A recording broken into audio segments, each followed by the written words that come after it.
En la industria del videojuego existen multitud de personajes, los cuales van dejando su huella con el pasar de los años. Personajes míticos, como Mario o Sonic, son un claro ejemplo de ello. Personajes que han sobrevivido con el pasar de los años, pero también existen algunos que desaparecieron y no se volvió a saber de ellos. Personajes que marcaron una época, pero no lograron sobrevivir con los años. En este video mostraré algunos de los personajes que para mí lograron una gran fama y luego desaparecieron. Muy pocos recuerdan a este personaje. Gex es el personaje principal de una serie de juegos, los cuales llevan como título su nombre. El primer título de la franquicia fue lanzado en el año 1995 para la consola de sobremesa 3DO. Gex fue creado inicialmente por Lily Holt, luego de entrar a la desarrolladora Crystal Dynamics. El personaje fue creado principalmente para rivalizar con otros personajes populares de la época, como Mario o Sonic. El juego cuenta la historia de Gex, una pequeña lagartija, la cual heredó una gran fortuna de dinero luego de la muerte de su tío y vive tranquilamente en la isla de Hawái. Además, con el dinero de la herencia compró el televisor más grande del mundo para su época, y lo único que hace es estar todo el día pegado al televisor comiendo Doritos, hasta que un día, mientras está viendo su televisión, decide comerse una mosca que pasaba por allí, lo cual resultó ser un pequeño dron controlado por Rex, el señor y amo de la dimensión de la televisión. Con este dron logra introducir a Gex en el televisor. El plan de Rex es usar a Gex como la nueva mascota de su mundo. Para lograr escapar, Gex tendrá que atravesar todo el universo dentro de su televisión e ir recolectando unos controles remotos, los cuales podrá utilizar para regresar a su mundo. Como en todo juego de plataforma, tenías que ir avanzando en diferentes niveles, haciendo uso de ciertas habilidades que poseía el personaje, como poder trepar por las paredes de los escenarios o utilizar su cola como trampolín para saltar grandes distancias. Además, existían esferas regadas por los escenarios, las cuales te otorgaban ciertas habilidades, como disparar bolas de fuego por la boca. La dificultad del juego era algo elevada, no cualquiera era capaz de completar el juego. Todo esto sumado al gran diseño de niveles, inspirado en programas de televisión, y la personalidad de Gex, el cual siempre iba soltando una que otra frase por el escenario. Let's get it on! Lock and load, little lizard. Time to teach someone some manners. Party time! It's tail time! Hicieron del juego todo un éxito. El juego logró vender más de 1 millón de copias en la consola 3DO, convirtiéndose en uno de los juegos más vendidos del sistema. En los años posteriores, el juego fue lanzado también para la consola Sega Saturn y PlayStation, así como para Windows. Fue tanto el éxito que la desarrolladora Crystal Dynamics, responsable del juego, decidió utilizar al personaje como mascota. Luego de su gran éxito, llegaría su secuela en el año 1998, titulada Gex Enter the Gateway, lanzado en las consolas PlayStation, Nintendo 64, Game Boy Color y para Microsoft Windows. El principal cambio de este juego con respecto a su predecesor fue el cambio del 2D al 3D, pasando a escenarios totalmente en 3 dimensiones. Se mantuvieron los escenarios inspirados en programas de televisión y también las habilidades de Gex. Para progresar en el juego debías recorrer los distintos escenarios, recolectando controles para ir desbloqueando nuevas áreas, al estilo de Super Mario 64. La historia del juego toma lugar 2 años después del juego anterior, luego de que Gex derrota a Rex Este volvió a su casa a vivir tranquilamente mirando la televisión, hasta que, de repente, su televisor comenzó a parpadear mostrando la imagen de Rex. De repente, 2 agentes del gobierno irrumpen repentinamente en su casa y lo llevan a su cuartel, en donde le revelan que Rex ha regresado y necesitan de su ayuda para derrotarlo. Después de llegar a un acuerdo por una gran suma de dinero, Gex decide cooperar y darle caza a Rex. El juego estuvo cargado de mucho humor debido a que los desarrolladores eran fanáticos de los Simpsons.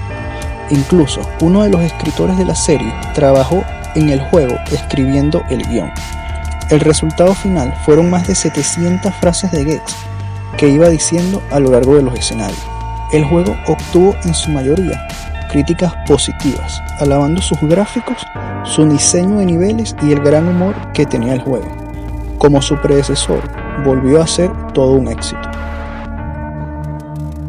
Luego, en el año 1999, saldría a la venta su secuela, titulada Gex 3, Deep Cover Gecko, para las plataformas Nintendo 64, PlayStation y Game Boy Color. El sistema de juego se mantuvo exactamente igual al del juego anterior, agregando algunos vehículos controlables por los escenarios, como un tanque o un camello. Además, era posible desbloquear a 3 personajes extra, los cuales eran controlables en niveles bonus. La historia del juego es bastante simple. Comienza con Gex viendo la televisión, como siempre, y viendo el noticiero se da cuenta que la agente extra, la cual era su novia, está desaparecida. Justo después de eso, la agente consigue contactar con Gex y le cuenta que ha sido secuestrada por Rex, el cual ha vuelto. Luego de esto, Gex se dispone a entrar al mundo de la televisión nuevamente para rescatar a su novia. Cabe resaltar que la agente extra era interpretada por una actriz real llamada Marciele Andrada, mejor conocida por su papel en la serie de televisor Baywatch. El juego introdujo a nuevos personajes como Alfred la Tortuga, el cual era el mayordomo de Gex, una clara referencia al mayordomo de Bruce Wayne en el cómic de Batman. Con esta entrega, los desarrolladores intentaron llevar al límite a la consola PlayStation, mostrando escenarios mucho más grandes que en las entregas anteriores y agregando más enemigos en pantalla. Todo esto sin sacrificar rendimiento. El juego obtuvo críticas favorables en la consola PlayStation. En cambio, tanto en la consola portátil de Nintendo como en la de Nintendo 64 no fue muy bien recibido.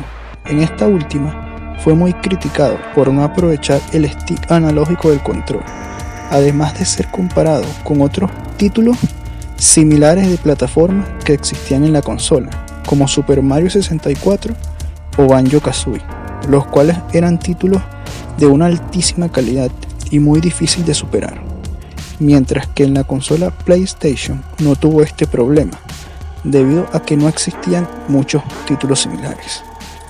Desgraciadamente, fue el último juego de la franquicia. Se tenía planeado una cuarta entrega para la consola PlayStation 2, pero nunca se llevó a cabo. Aún a día de hoy, los fanáticos siguen esperando una cuarta entrega. Si son tan viejos como yo, seguramente recordarán a este personaje, Pepsi-Man, el personaje principal del videojuego Pepsi-Man, lanzado en la consola PlayStation en el año 1999. Desarrollado por Kit, una desarrolladora japonesa, el videojuego está basado en la mascota de la popular bebida Pepsi. Esta mascota ganó bastante fama en Japón. A pesar de que Pepsi-Man tuvo sus orígenes fuera de la industria del videojuego, se volvió conocido mundialmente fue gracias al videojuego. El juego fue desarrollado con muy poco presupuesto, por lo cual tomaron la decisión de agregar escenarios entre niveles, únicamente que mostraran a un hombre bebiendo Pepsi, siendo extremadamente baratas de producir. El juego está considerado como un juego de acción sobre rieles, es decir, el personaje se mueve automáticamente hacia adelante y el jugador únicamente debe esquivar obstáculos y recolectar latas de Pepsi en su camino. Para ello, el personaje tiene algunos movimientos especiales, como saltar, deslizarse, correr a una gran velocidad o poder realizar un gran salto.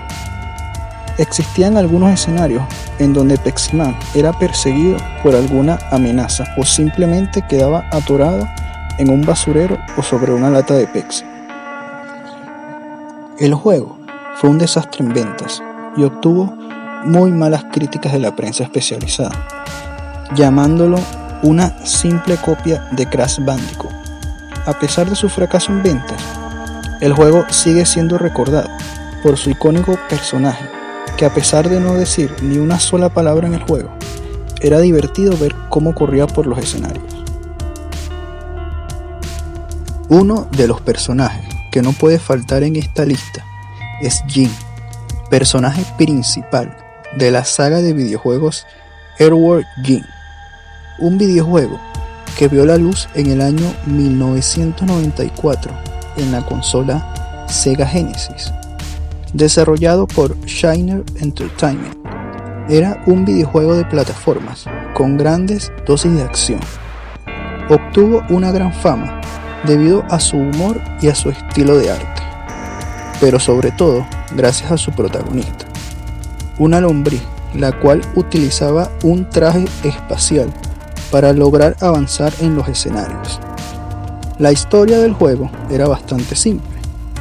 Jin era una lombriz normal, hasta que cae del cielo un traje espacial, el cual le permite andar como un ser humano.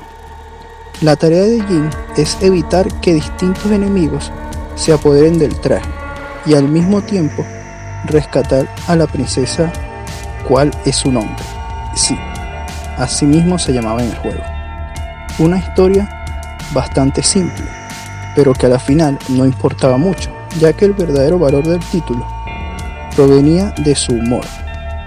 El videojuego no era nada fácil. Todos los que lo han jugado recuerdan ese nivel bajo el agua, en el cual tenías que andar dentro de una especie de burbuja, la cual tenía oxígeno limitado, y tenías que ir recargando en diferentes estaciones. Además, para aumentar la dificultad, si chocabas mucho con las paredes, la cápsula podía romperse. Todo un verdadero reto, y que seguramente dejó a más de uno atascado por varios días. El juego fue recibido de forma positiva al momento de su lanzamiento, recibiendo grandes puntuaciones por la prensa especializada y siendo lanzado posteriormente en multitud de sistemas como la Super Nintendo, Sega CD, Game Boy, Sega Game Gear, Sega Master System, Game Boy Advance e inclusive para MED2 y Windows 95. Su secuela llegaría en el año 1995 con el título llamado Earthworm Jim 2, el cual mantenía la jugabilidad del juego anterior, pero expandía las posibilidades gracias a la inclusión de poder utilizar distintos tipos de armas. La historia era exactamente la misma que en el juego anterior. Jin debía rescatar a la princesa, además de evitar que los enemigos tomaran su traje espacial. Al igual que el título anterior, esta entrega mantuvo su humor característico y su estilo de arte. Además, el juego obtuvo críticas altamente positivas y muchos medios lo describieron como un título superior a su predecesor, alabando el diseño de sus niveles y jugabilidad, además de su banda sonora.